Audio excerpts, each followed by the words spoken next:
Most new mortgage brokers assume commission works like a salary. Do the work, close the case, then you get paid. That is not, though, how actually commission works in the mortgage brokering industry. Not at all. See, how commission works for mortgage brokers is tied to completion timing, not effort. And that's where most early frustration comes from. So in this video, we're going to be looking at how commission is actually triggered. We're going to look at why payments often lag behind the work and what new mortgage brokers misunderstand very early on. So then when does commission actually get paid? You see, commission isn't earned when the advice is actually given. It's earned when the cases actually get to completion. So that means that you need to work for weeks, and I really mean that, weeks, sometimes even months, without any payment. Delays outside of your control are going to affect income too, and your pipeline matters more than your activity itself. It's what's actually in there.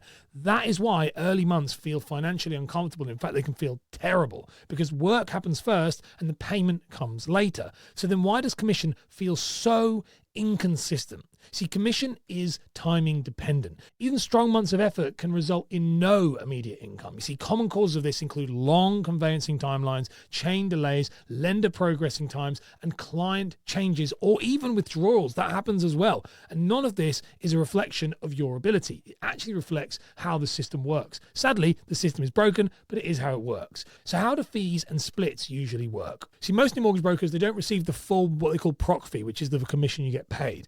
These are actually split with your networks, with your firms or principals, and introducers in some cases. So what actually reaches you really depends on your setup that you've signed up to. And that's why gross commission and take-home pay are often very, very different. And understanding this early prevents disappointment later on down the line. So then why does your effort not equal your income early on? Mortgage brokering doesn't reward intensity, it rewards completion. So you can be really busy without being paid. And that's why cash flow matters way more than motivation. It's why pipeline tracking is so important to get really early on, and case quality beats quantity every single time. If you rush cases, it usually delays payment further.